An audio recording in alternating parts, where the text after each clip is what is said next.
On today's show, Aquaman crushes the Waterboys record for a movie with aqua or water in the title. Us gets us all excited about Us. And The Predator has alternate endings. Will they make us buy the DVD?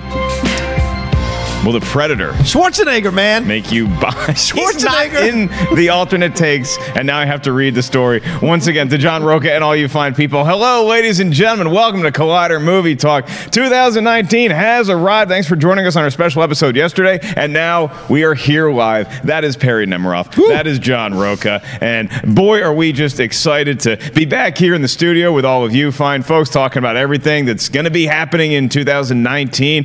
Kicking off with some stories that we got towards the end of 2018. That's where that Us trailer comes in. And then The Predator. Well, hey, it's pretty interesting stuff, but there's a reason why we're not leading off with it. What are we leading off with? The box office. The weekend that was, the holidays that were. Before we get to the box office, John, Perri, so good to see you kids. You too. I missed you guys. Yeah, it's been like, I was like 7 or 8 days. I forgot how everything worked. It took me a little while to get back in the motion. I'm surprised my mouth works because I didn't really talk or do anything from a production standpoint in over 7 days. Really didn't. I did very little other than play Wii golf and occasionally dabble in Words with Friends against the person to my immediate right. Despite our games and Words with Friends, did you enjoy your holidays, Perri? I did, and I will say when I lose, and I should be losing, I give the winner the credit he deserves. Mark Ellis is really freaking good at Words with Friends. Thank you, but now apparently I'm so good, or at least the legend of myself and Perri's stellar skill has grown to the point where somebody's thinking about dusting off the old iPhone and coming back to prominence. Rocha, sure you will. Just like it came to the CrossFit classes. Hey, there's Perri Nemiroff. You gave me the opportunity to put it out there. Speaking of CrossFit classes, this is my resolution. I'll be going to a couple with Perri soon. What? But first, after I kick Mark Ellis's ass at Words with Friends. But I will say, my break was great. The lady met the moms. Everything went well. That's a big pressure moment. We're moving forward to, if you watch Collider Mailbag, one of those goals getting done soon. So it was good. It was a good break overall. But if you read my travel stories, it wasn't 100% great. All right, well, I guess that's a great tease. We'll be looking more into Rocha's travel stories, whether he actually gets back on Words with Friends, and if he ever gets back in the gym. Don't bet on any of those happening, but I don't know if he had as good of a holiday. I don't know if anybody did as Aquaman did, because holy crap, that movie is crushing it at the box office to the tune of like DC, the DCU. They're looking at record-setting numbers, possibly even this movie surpassing Wonder Woman's worldwide haul. Aquaman for the second week in a row, #1 at the box office, bringing in a little more than $50 million. When you look at what this movie has done, and it opened against some pretty strong competition, we thought, around the Christmas holiday with Mary Poppins Returns. Her movie was second with $28 million. Then you had Bumblebee really trailing now, not just these movies, but any other film in the Transformers franchise that is not the animated film from the 1980s. That movie barely over $20 million this weekend at the box office. Spider-Man and the Spider-Verse continuing to impress with over $18 million. And then Clint Eastwood's The Mule, where I heard he has not one but two threesomes. So congratulations on not only smuggling drugs, but a few blue pills there, Clint. $12 million. Vice was new with a little over $7 million, as was Holmes and Watson with almost the same score as Vice. Not heard good things about Holmes and Watson, heard great things about Vice. Didn't really see a whole lot of movies during the break, but I was noticing that Aquaman, it is undeniable, just a 22% drop from its first weekend to its second weekend, Perri. That is huge when you consider that movies like Batman versus Superman, Justice League, they had monstrous drops from the first to second weekend. What's the difference? This is a pretty big deal for Aquaman. I think there is no taking away from Aquaman's financial success. I think it was very, very smart of Warner Brothers to drop this movie over the holidays. That was a genius move, and it's really fascinating to track all of these because I want to see episode 9 as much as the next person, but it makes it a much more interesting playing field to track when you take out a juggernaut like Star Wars and we're watching movies like Aquaman, Mary Poppins, Bumblebee, and Spider-Verse fight for, maybe not Mary Poppins, but the other three, fight for a very similar audience. And it's just been interesting to see which ones come out on top. And Aquaman is the undeniable winner. Yeah, Rocha, I mean, we were talking on this very non-squeaky desk about who is going to have the best box office take over the holiday. Is it going to be the juggernaut that is the Transformers franchise? Is it going to be Mary Poppins bringing in all the family dollars? Or will it it be Aquaman? What was the difference for the swimming lad? Well, I think there was something about the movie that really appealed to a lot of people, both critics and fans alike. Maybe not overwhelmingly with the critics, but enough critics pushed the film, and then fans came and watched it over and over again. If you look at the box office numbers, it's what people under 25 went in large numbers. More women than men. This is an interesting anomaly for a superhero film. Went to see this movie, so it must have checked a lot of boxes for a lot of people. And hey, it doesn't hurt me to say this. It did well. Congratulations to the film. Just because I didn't like it doesn't mean I was hoping it would fail, or any of us were hoping it would fail. And you got to give respect. It crossed, I think, as I'm reading here from Variety, it crossed 820 some million and passed Wonder Woman now worldwide box office.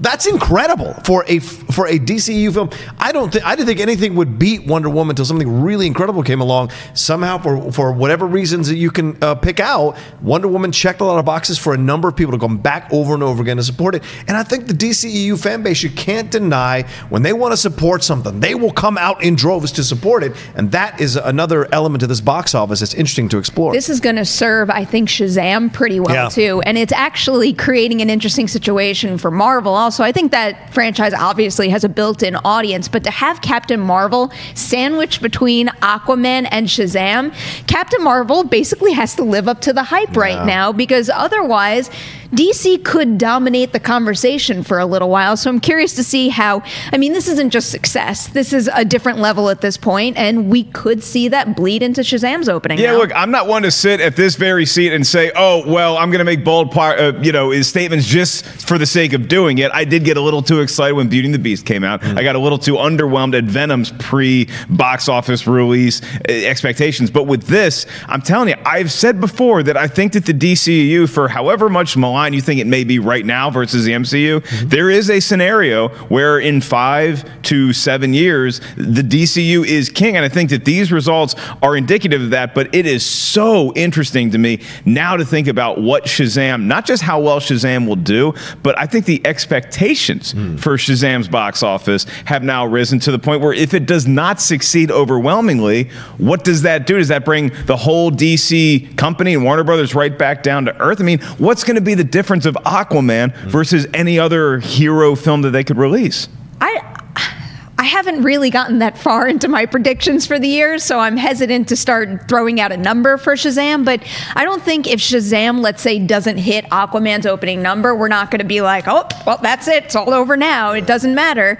I think it's going to come down to the general response again, and that could then fuel numbers. But, you know, Shazam doesn't necessarily have the foundation that Aquaman had, thanks to movies like Justice League and even BVS with starting to pave the way. So I think Shazam has a little more working against it than, let's say, Aquaman did this holiday season. And again, holiday, I just said it. It had the benefit of opening during a holiday. So I wouldn't necessarily expect Shazam to open up as big as Aquaman, but if people fall for that movie, there's no doubt it'll have legs. No, but I think it's very tough to associate the connectivity between Aquaman, which was by and large a standalone movie, with Shazam, who just happens to be another character in the DCU. Perry, you brought up something that I don't think is getting mentioned enough. Yes, it was the holiday season, and everybody wants to go see Jason Momoa. He looks badass as this character. It's got a huge cast. James Wan's a great director. People do not give Justice League enough credit. I'm not just saying that because I like Justice League. This movie, Aquaman, is nowhere near as successful if you did not have a movie like Justice League, for all its flaws, introduce the character of Aquaman, not just in a cameo where he swims into camera then leaves. You got to see Aquaman in action, and for a lot of people, be the highlight of that movie. If we don't get a Justice League, you may think that they should have made a Justice League, and I might be right there with you. But if we didn't get Justice League before Aquaman, we don't see these kind of results for Aquaman. I think it's a great point you bring up. And also, if you look at Wonder Woman, right? Wonder Woman was introduced in BVS. A lot of people coming out of BVS liked her the most out of BVS. That's a great point, we're excited to see her in Wonder Woman. So that connects as well. Aquaman, great point. And you do, Perry, it's absolutely correct. The parameters or the factors around Aquaman are different than Shazam. Shazam, to me, is correlative to like Doctor Strange, right? You have this kind of character that people know, but don't know that well and hasn't been that revered in the comic books of DC and kind of forgotten at times. So if it does the numbers that are correlative to Doctor Strange numbers in the Marvel Universe, I think it's fine. I don't think they think this thing is going to be $800 million or $1 billion. It's not that kind of character. It never has been. So, because Aquaman is one of the original members of the Justice League, it has pedigree. I don't think Shazam will have that problem or that issue necessarily. Mary Poppins Returns close to 200 million worldwide. Yeah. And the movie that you liked, that both of y'all loved, which I enjoyed as well, Bumblebee, that's the one that's underperforming. Why is that? Is it underperforming, or do we just give them too much credit for being in the Transformers universe? I don't think that they expected to make as much as the previous Transformers films, but the movie did cost reportedly $135 million to make. So no doubt they probably wanted more than I guess what they're getting right now, but that was the game you played. You sat your movie right in the middle of a jam-packed December with, I mean, it's one thing to have a December with, let's say, an Aquaman versus a Mary Poppins, where you're kind of going for different viewerships, but we had 3 mega franchises cross over. Someone was bound to lose, and thankfully Alita moved, because otherwise that would have been an Immortal Engine situation, so at least they wound up giving that movie a little more of a shot. Alita made the right move. I mean, we talked about how maybe Bumblebee could be that movie that not only could but should move up its release date to either December 7th or December 14th. Not only that, in retrospect, Rocha, maybe you should have called the movie Transformers, Bumblebee. Well, look, I mean, that's the thing that I brought up way back when we first started talking about Bumblebee. What are the fans who have been clamoring for a real Transformers movie that makes them relive their childhood? What if this movie comes out and comes nowhere near the Michael Bay numbers? Then what do you do? That's the question I kept asking. Yes, you can get the Transformers movie that you want, but what does it matter if it sinks the franchise or if it doesn't make enough money that people aren't motivated at the studio to make another one in this vein? Was the Michael Bay movies the way to go? Even though they're absolutely destroyed by most fans and critics alike, somebody was going to see these things at $4.5 billion. So that tells you, did they have a formula that worked for themselves, or was this dropped at the wrong time? What if this had been dropped in the summer? Would this have done way more than it did now? Because you're right, as a participant in triple threat matches, you never know who's going to come out and win these things. And look, Aquaman came out and did it. I'm shocked at the lower numbers for Mary Poppins as well. They're going to be fine, but I thought it would be way higher than what it is now. And Bumblebee as well, because I think Bumblebee and Mary Poppins are both very good films, and sadly they're just not there. I had predicted Mary Poppins so much higher weekend one. Yeah. I think I was off by something like $10 million, and I could not believe when it opened. I think it was somewhere in the low 20s, but then it had that really strong boost weekend two, so that's a sure sign that a movie like that can and probably will have legs. So, it's like we were saying for Jumanji and for Greatest Showman last year, sometimes, and especially in this situation where there's so much competition, sometimes it's not about coming out the gate super, super hot, but being able to take it for the long run. And we've got weeks until Glass comes out, so these films have time to kind of show up their audiences even more. And if there are Oscar nominations for Mary Poppins, who knows how that can affect the box office as well. So yeah, it's a good time. We're spoiled as moviegoers right now, just from the amount of options. Like, it's fun to follow the box office. I don't really ever have a dog in the fight unless it's a movie that I love, or a movie that I really hated. Really liked Bumblebee, thought Mary Poppins Returns was good for what it was, enjoyed the hell out of Aquaman, so I'm happy to see Aquaman do that well. You guys were home. You were chilling with your family. Rocha, you were introducing the lady to the family. Did you guys get out to the theater at all? Do you have any recommendations for all the folks out there? I watched so much movies and TV, all from the comfort of my couch, because someone in my family sadly had the flu. So we all stayed together and we just sat there and watched. You don't just sequester the flu person in their room? You take the Tamiflu so you don't catch it. Okay. So I guess. I hope that works. Fingers crossed. Otherwise, you're all screwed. But we watched so much, and I think out of everything, I watched so many repeat things. I watched Mid-90s again, and that's a movie that it came this close to cracking my top 10 after that rewatch. That is such a good movie, but I think what stole the show for me was Marvelous Mrs. Maisel season 2. I caught the first episode. I can't believe I think I might like season 2 even better than season 1, and I can't believe I'm saying that because that was one of my favorite new shows of last year. Rocha, did you have to cut the tension with any sort of TV or movie-going experience? I don't mean the tension tension between you and your family. I mean the tension, obviously, between you and the television when the Washington men's football franchise was playing. Yeah. Well, listen, the one thing I learned is that the lady I'm with loves to plan out these vacations and where we're going every day. So we had different things to do every day. None of them involved, until for one afternoon, none of them involved going to a movie theater. But eventually she, for whatever reason, has a Will Ferrell crush and enjoys Will Ferrell and John C. Reilly. She's a big Talladega Nights fan. And she's like, we got to go see Holmes and Watson. She laughed all through the trailer, even though I knew that trailer was terrible. You do what you got to do for love. We went to go see this thing at the Alamo Drafthouse there in Dale City, Virginia, my hometown. And it was a great experience to be in the Alamo Drafthouse at a terrible, terrible movie. I will never tell people to not go see a movie, but I gotta tell you, do not go see Holmes and Watson. I'll tell people to not go see a movie. I don't want people wasting money on something. But it's so like, it just breaks you down because you're like, these two are so fun in everything they do, and to see them just flat out wasted in a terrible, terrible movie is just depressing because you want to go and laugh in the holidays, and we could not. I'm gonna avoid that thing like the plague, or a more recent reference, the Nemiroff flu, because Ricky Bobby is hysterical to me. I think Step Brothers is one of the funniest comedies ever made, certainly from 2000s on. And so I don't want to see it. This is going to like taint the legacy for me. So just going to avoid Holmes and Watson, pretend like it never happened. If you are looking for an option that would involve Perry's playbook and sitting on the couch and watching something as opposed to going out to the theater, maybe you checked out Bird Box, which is just crushing it. According to Netflix's numbers, we don't know how Netflix measures their own numbers or if they even have metrics, or they just like tweeting funny stuff out occasionally. They are a good follow on Twitter. According to Netflix's very secretive numbers, Bird Box has been seen by over 45 million Netflix accounts, and that is in the first week of Bird Box's release. And so I already see people overreacting, underreacting. Let's not overreact to this first. This does not mean that Bird Box, had it been released in theaters, would be at $450 million domestically within the first week. It is a lot easier to sit at home and watch something like Bird Box than it is to go out to the theater. Having said that, there's some good options in the theater right now. There's a whole lot of good options sitting at home. So the fact that many people did tune in to see Bird Box, which doubled a movie that I saw getting a lot of positive reviews or at least interest, which is the Kurt Russell Christmas movie, it doubled that during Christmas. So do we just not believe in Kurt Russell as Santa Claus? Or is there really something to be said for Sandra Bullock trying to keep herself and her family safe?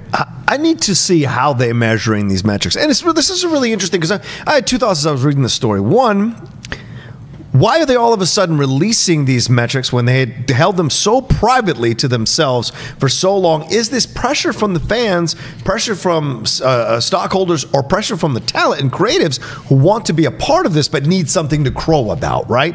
We know Hollywood, it's driven by ego. Am I doing this? Am I doing that? Am I successful? Am I not successful? So we want something. We heard the Kurt Russell, that was the first time I heard really numbers. Bright got some numbers released, but Kurt Russell was the one that people were like crowing about a little bit, 20 million or whatever, and now this comes out 45 million. But how do they judge it? How much of the movie do you have to have watched? Is it like a YouTube 70%. click? It's 70%? 70%. So you have to have let it running for 70%. And they're only counting a view per account. So there's 45 million are for singular accounts. So that doesn't necessarily account for one person watching it on one account with two friends, let's say. Gotcha. So, okay, well then that's a good way to determine at 70% of the movie. Okay, 45 million. I think that's a great thing. And like you said, it's easier to do it at home than to pay the money to walk to the theater or drive to the theater, go in there and pay for refreshments. Easier to sit at home. I think it's a good thing. Yeah, well, the real question for me, Perry, is now like Netflix can just say that this one movie did 45 million watches, however you want to measure it, but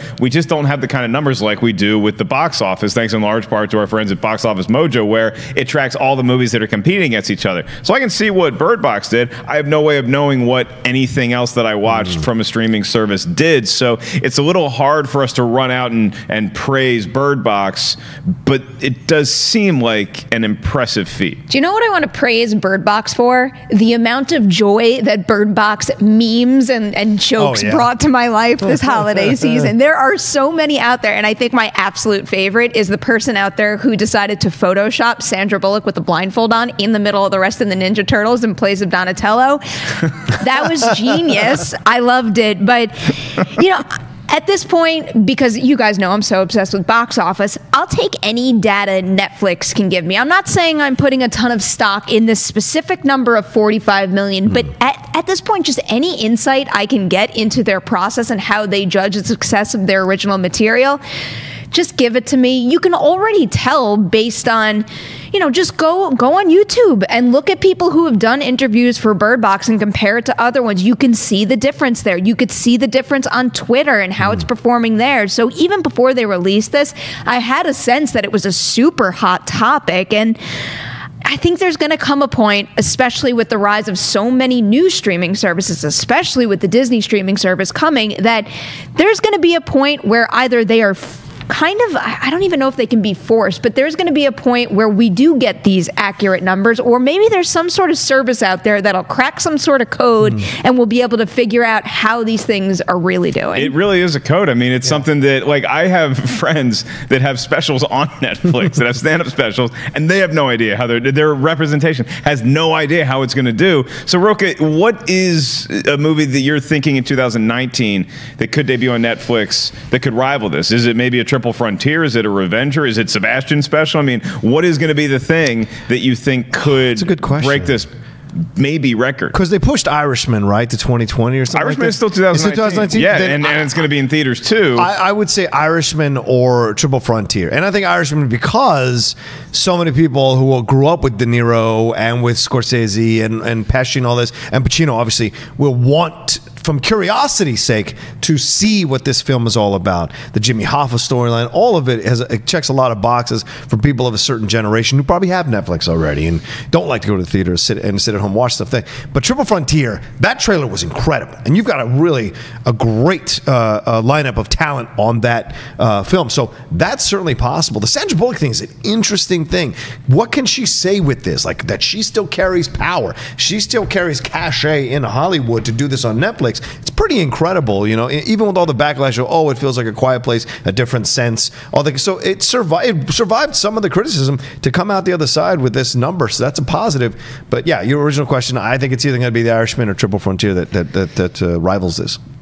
If I could not name a title first, I would say whatever they release right around the same time next year, because clearly after Bright and now this, it's a hot spot for Netflix. And I'm curious to see how Bandersnatch did actually after all the Bird Box hype, and then that was the next thing to come out. But if I had to name drop one thing right now, I wouldn't name a movie. I would go with Stranger Things season 3. Yeah. I wouldn't be surprised if the next big numbers report we saw from Netflix pertains to that season's debut.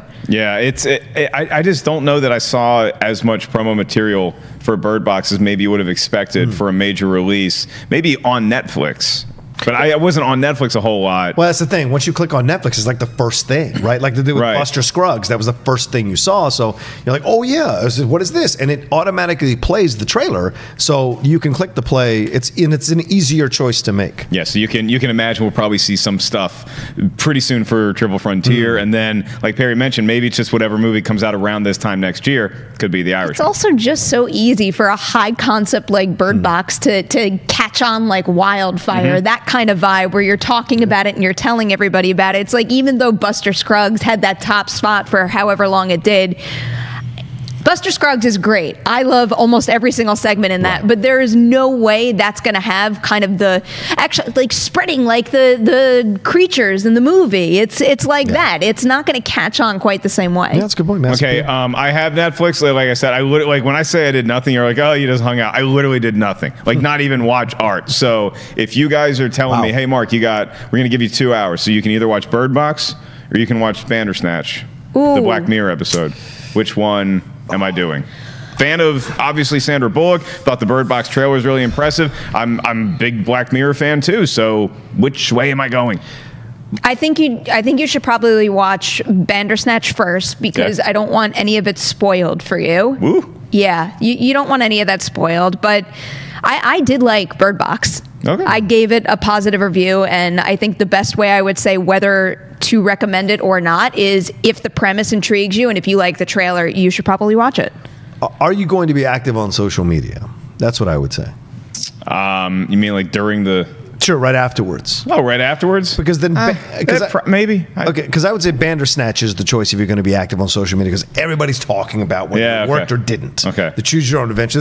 There's a novelty to that, a unique novelty to that would be fun to watch for the first. So that's what I would recommend, because you can always watch this. You've seen post-apocalyptic movies before, but something like Bandersnatch is essentially a choose your own adventure type show. This is fantastic, and for people who remember Clue having like 5 different endings, depending on the theater you went to, kind of has that same kind of vibe. Did that actually happen, or is that just a rumor? No, it actually happened. Like certain theaters had different endings to the movie than other theaters. Yeah, Genius. Of course. Yeah. Did you think Bandersnatch worked? Yes, but against all my impulses, I thought it worked. I was like this. And then eventually I was like, oh, okay, all right, cool, all right, good, you got me. So yeah, I would definitely recommend that. Very good. Well, tweet us and let us know which one you are going to check out. And at the end of this episode, we're going to save some time for your live Twitter questions. You can tweet us anytime about any of the topics we're talking about, anything else on your mind, what your resolution is for the new year. At Collider Video, use the hashtag Collider Movie Talk. I also want to remind y'all that we have a new episode of Collider Heroes you can check up right now, produced by that young man who is currently on his phone, John Rocha. And we also have a new episode of The Witching Hour coming up that is the most anticipated horror movies of 2019. I know one's coming out in a couple weeks that you're very excited for. Any other hints you want to give us? I'm excited for Escape Room. Actually, I guess. Oh, I was hinting at Glass. I didn't even think of it. Toaster's literally looking at me. I was given the okay to at least say that I liked Escape Room. So that's actually in our episode, which is available right now on the podcast YouTube channel and also on the Collider Factory feed on our podcast network. So check it out. Check it out. And while you are at it, you guys can go on the interwebs. And if I'm going to be in a city that you live in, or you want to move to that city just to see me, I welcome the opportunity. I'm going to be hitting the road pretty heavily with some exciting theater dates, rock clubs. This is going to be fun. I'm in LA first. That is the Movie Trivia Schmoedown Award Show, obviously. Then I hit New York City, Phoenix, Seattle, Chicago, Vegas. These are not the only dates. I'm going to add other dates later. Portland, I'm looking in your direction. Atlanta, thinking about you. You can get tickets for all these events, including the Schmoedown Awards Show right here in Los Angeles at the world-famous Comedy Store at markellislive.com. John Rocha appearing, time permitting. Oh, my God. No. So something that I just watched. Literally just check this out. Again, when I told you I did nothing, I didn't even watch the Us trailer when it dropped on Christmas Day. I did not see it. The only trailer I saw on Christmas Day was the trailer during a commercial break for one of the NBA games, and it was teasing the Chicago Bulls 10-part documentary that's coming out on ESPN. And I was so locked in for 2 minutes. Then it said coming in 2020, and I'm like, I'm going to be dead by then. Damn it, I'm going to miss this thing. So I was so depressed, I didn't look at my phone to watch what was happening with Us. But man, people seem to love that trailer. Finally got a chance to check it out myself. Jordan Peele's new movie. It's great. This is what I want to see. Now Jordan Peele, as much as he makes me laugh, God, that guy can scare the crap out of me. This family, where it's like their own family through a funhouse mirror, what's going on in this town, what's going on in this community, what's the backstory with this community and Lupita Nyong'o's character, where she's like, knows more about this than certainly Winston Duke. But God, this looks horrifying. Perri, do you share my sentiment? I am so happy that when we recorded our most anticipated of 2019 episode of Movie Talk, it was before the Us trailer had been released. And now I'm even prouder that Us was on my list. You look smart. This trailer is so good. Talk about hitting the perfect balance between giving the viewer just enough, yet still completely leaving you in the dark. Like you have no clue what's really going to happen here. It is so well edited and crafted. And I said it to you as you were sitting at this desk watching it, even not being able to see the footage and just listening to it was kind of creeping me out a little. Yeah, it looks very creepy. What I love about this trailer, Rook, is that it feels like a lot of time and care was put into the movie, for sure, and the trailer, in the sense that I'm watching these scenes, and maybe if somebody else was directing it, or it just wasn't as well crafted as it could have been, I would think, oh, they're giving us the whole movie. I have no idea when the scenes that we see in the trailer actually happen in the film. It could be the last scene. It could be all this action happens very early, very time jumpy, and I like that about this trailer. Yeah, it's such a fantastic trailer. You can watch it over and over and over again and get something different out of it every single time. Pick something out, see something new, that kind of stuff. I love. Normally, I don't like when they have remakes of songs and do slower versions of the songs, but they actually use the original Looney song. I Got 5 on it that a lot of us loved in the 90s, and this idea idea that putting 5 on it means you got half. You only got half of the rest. So that idea that this is like that's half the family. Look at the other half of the family, and this idea of like you're your own worst enemy. It's all these concepts brought to life in a horror film, and it's fantastic. And of course, you've got all these great actors, and that shot of Lupita Nyong'o going, like, I'm like, ah! So all of it just makes you scream and go crazy, and it's exciting to see it. And when Elizabeth Moss takes those scissors to her face, she's like, what is this all about? So, and what's great about it too is the trailer has already sparked so much speculation online about what this film could be about, and whether that family is actually the horror family and the other family is the right family. And so it's just, to me, it just excites me on so many levels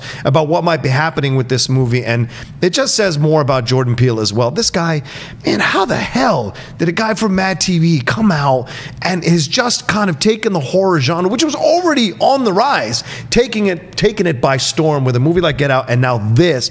He's just elevating the genre even more. So I'm just so surprised by it. I'll tell you why.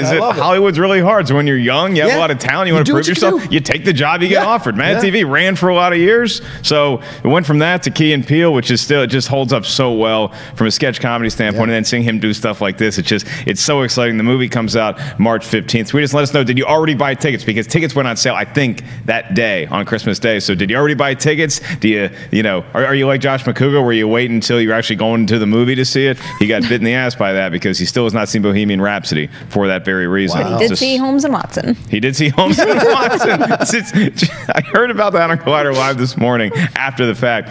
Watched that episode that I was able to participate in for the second hour. Oh, that was funny. All right, well, let's talk about a movie from last year that, to be honest, wasn't too well received. Had big fanfare when it opened at TIFF, and then that fanfare came with some controversy, and then The Predator actually came out, and audiences were like, yeah, not really. They weren't having it, and one of the many reasons just because it wasn't all that good of a movie, but maybe the ending could have either delivered us with some familiarity or at least some continuity in a Predator Alien universe. That's what we're hearing as a result of Birth Movies Death getting their hands on a copy of the upcoming Predator Blu-ray, which will feature alternate endings, or the ideas, at least, the concepts that were unshot of endings.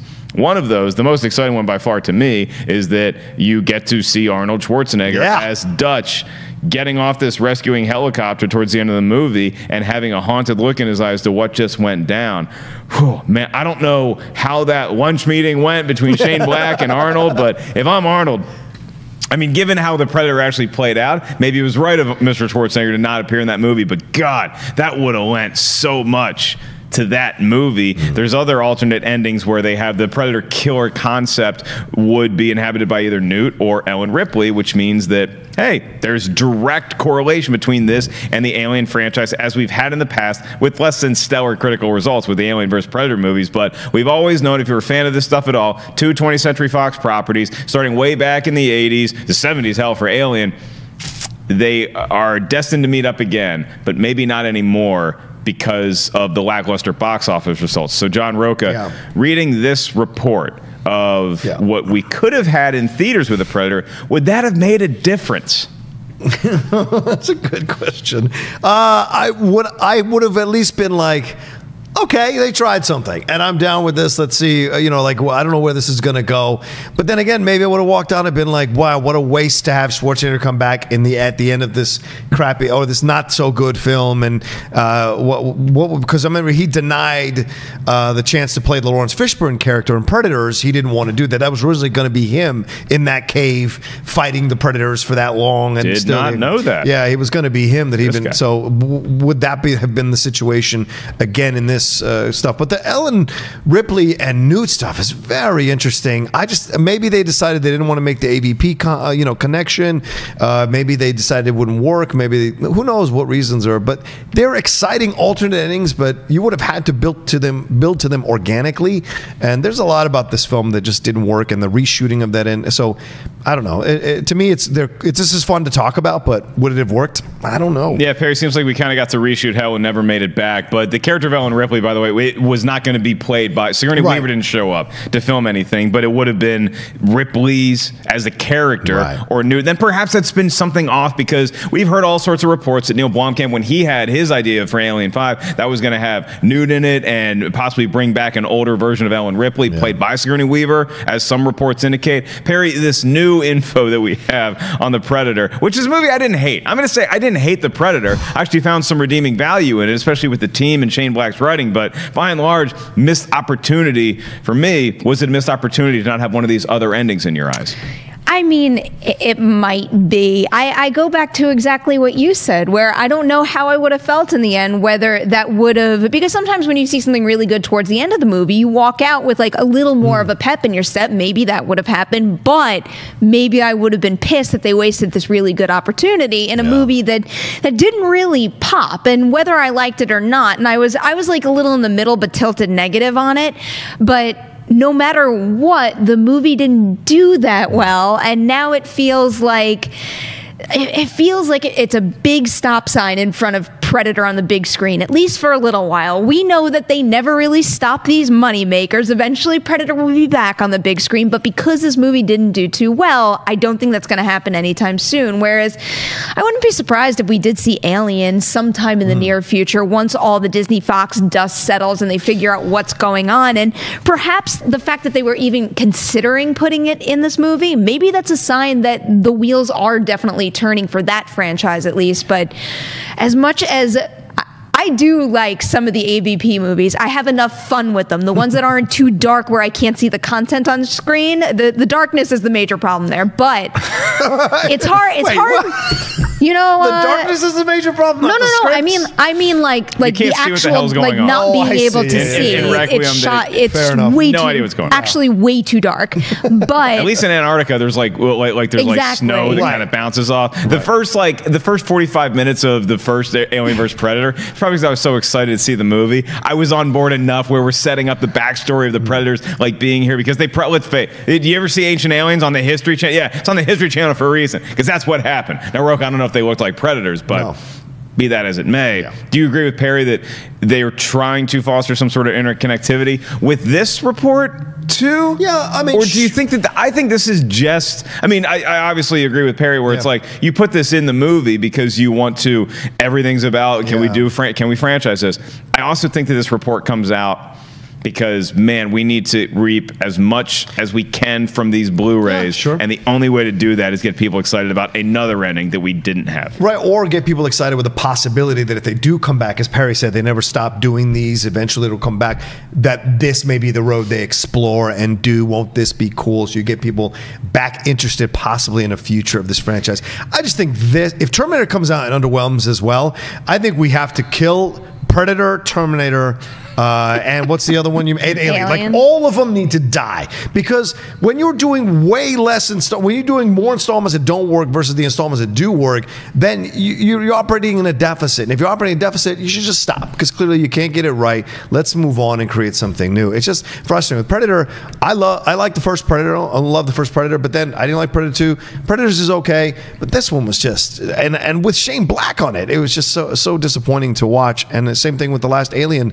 I was like, man, what are they doing here? So stop, push pause until they're ready and have a more fully baked idea, please. But I don't think this was a manipulative type thing where they put this out so people will go buy the Blu-ray, because if you read that caption on the Instagram photos, it's not really worded in a marketing friendly way. It's on the Instagram account of Yuri Everson, who is credited as a shop supervisor on a whole bunch of Predator movies, not credited on this latest Predator movie. And he basically runs through what you're seeing in the images and then says something like, he says, the moving fingers and tail were deemed too face hugger like on the day and were cut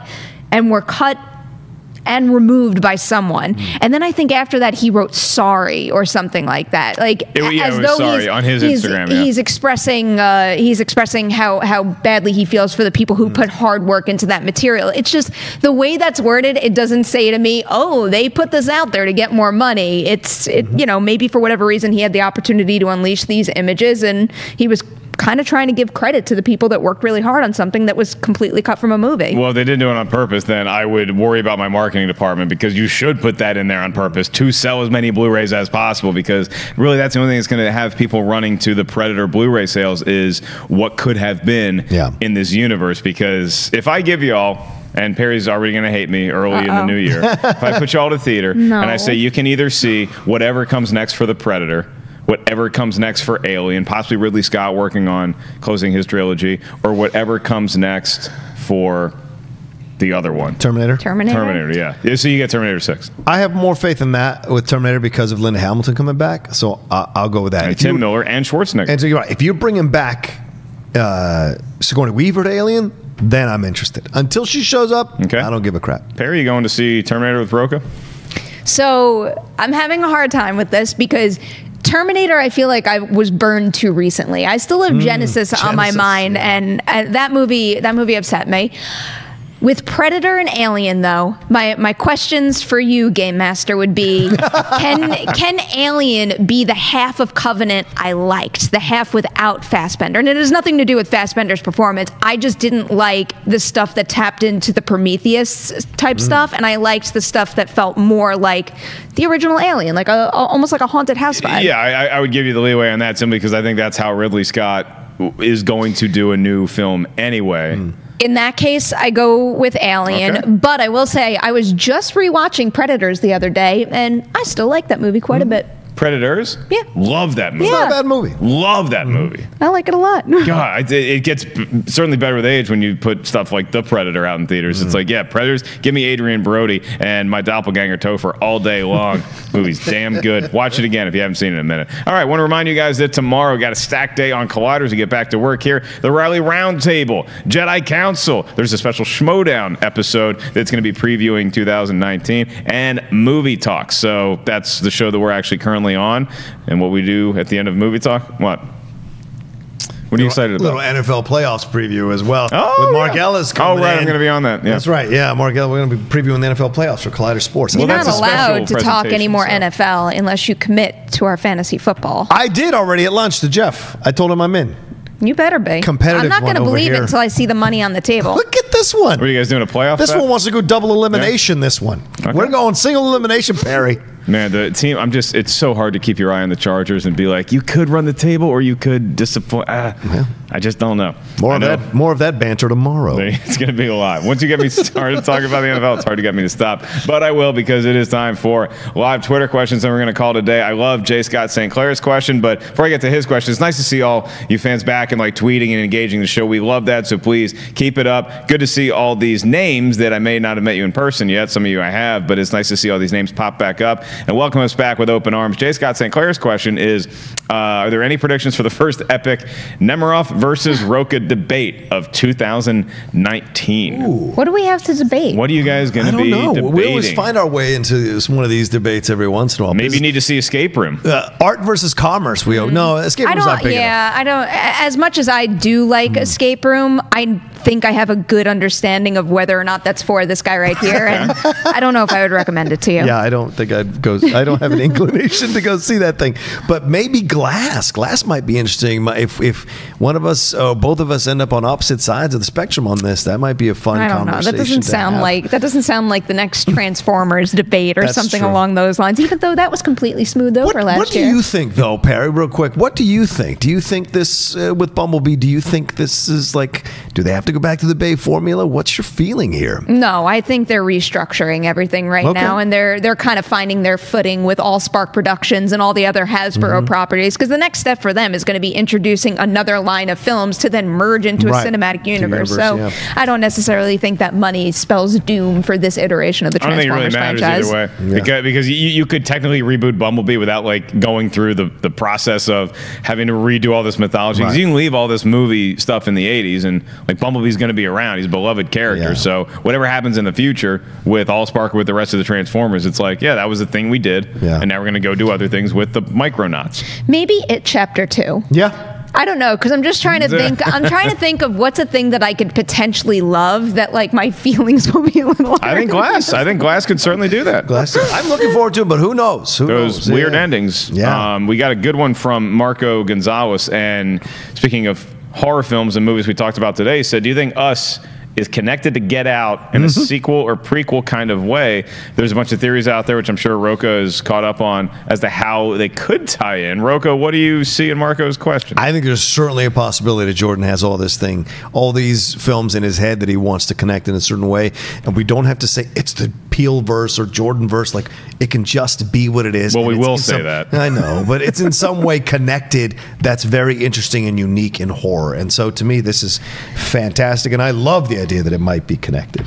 I think they're thematically connected. I don't think these characters exist in the same world. I would subscribe to Perry's point 100,000%. If I'm wrong, fine. I'm not saying, oh, you can't connect that and Get Out. Two great movies. I think they do have a lot to say, but it's also just they're fun thrillers. So, you know, maybe it is, maybe it's not. I'm not going to walk into this thinking like, wait, where's the Get Out similarities? Like I think people do with Shyamalan movies, or at least they will now, especially with something like Glass. So you don't think the kid in the movie of Us is the main character in Get Out, is what you're saying? You don't No. Oh, is that the big theory? No, I don't. Again, I'm up for all these theories. So, an all-time legend, at least on Twitter, Rocky Drago 66 closes us out today. He says, with Holmes and Watson being his latest misfires, it's time to admit Will Ferrell has joined the likes of fellow comedy actors Adam Sandler and Eddie Murphy, being either way past his prime or lost his mojo. Wow. Yeah, I mean, look, harsh words, but it's hard to refute that. Adam Sandler, you know, he did have a Netflix comedy special that was very well received, and Eddie Murphy, I don't know that Eddie Murphy's lost his mojo so much as I don't think he's lost the ability to be funny. I don't think any of these guys have. I just think Eddie Murphy, more than certainly Will Ferrell or Adam Sandler, just has lost the desire to do movies on a regular basis. At least that's what the last decade would indicate. I don't know. I can't speak to their desires. I'm very sensitive when it comes to the Adam Sandler conversation because that still really upsets me. I just grew up.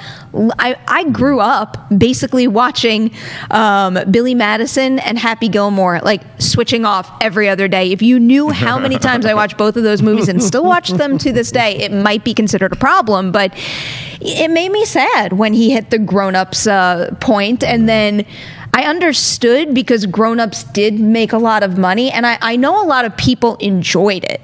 So I couldn't necessarily knock him for that. But when it kept continuing and there was just a constant and nonstop decline in quality, I got very frustrated, and I think most of all disappointed. I was really disappointed. I missed his touch. Like, he had such a unique flavor, and it was like that was almost completely wiped away by 4-quadrant commercial comedy. Yeah, I would agree with Perry's assessment. You're a comedic genius. I am simply a student of comedy and will always be a student of comedy. But you look at this, when you're asking about the heyday, it's all when they're really young and hungry and edgy and driven, and not a lot of comedians transition into older ages as successfully as George Carlin did, for example, or Bill Murray has done now. Bill Murray's had to kind of change his way into a more dramatic sensibility when he does his movies. Adam Sandler was fantastic in Punch Drunk Love, and the 9/11 one that he did, which was Rain Over Me. Rain Over Me with Don Cheadle, which was really good. Yeah.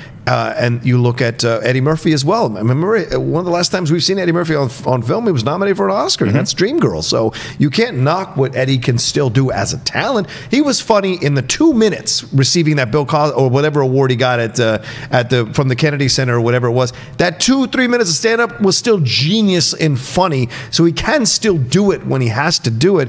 With Will Ferrell, it's a whole other ballgame because he's only done Stranger Than Fiction drama stuff. In other words, that Woody Allen film that was a little half and half. But Stranger Than Fiction was good. He's good in that. The question is, are these people's comedic instincts just no longer what we want to see as a public, and they haven't been able to change with the times? See, that's what I was trying to get away from with my Adam Sandler comment. I think that's what it is. Like, I think he just has abandoned what made him so unique to start. Well, I don't necessarily think it's, let's say, just for an example, for my comedic sensibilities changing in terms of what I like, because I don't think what he's doing now reflects what he did back then pretty much whatsoever. Well, it's because he's gotten gotten older. So that what he did back then, he can't do anymore. Like you don't want to see him doing Billy Madison at 55 years old or 50. Not exactly Billy Madison, but there's a way to take that style that made him so different and evolve it. Well, it doesn't seem like there's much of any style because you anymore. watch Holmes and Watson, Will Ferrell commits to every single stupid gag they come up with,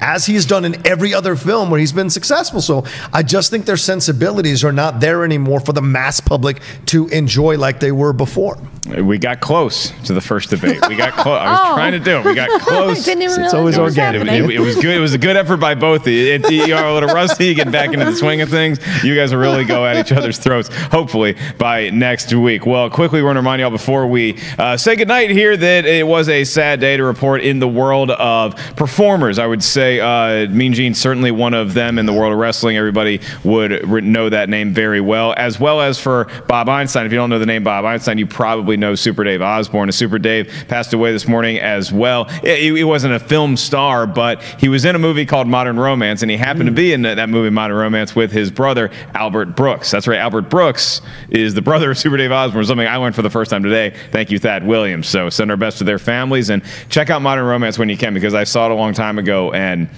Super Dave's pretty damn funny in it. So he changed his name. His name is Albert Einstein in real life. Albert he changed his name to Albert Brooks. Yeah, I would too. I don't want to follow in those shoes. Thank you guys so much for tuning in to Collider Movie Talk today. Throw to the wide to say goodbye, and we will see y'all tomorrow, 4 p.m. on the Pacific Coast. Hey everybody, Mark Ellis here. Thanks for watching this episode of Collider Movie Talk. You want to watch more? Then click up here, or you can click right here for more great content from Collider. And if you haven't subscribed to Collider Video, do so right now and share this vid with your friends. Thanks for watching.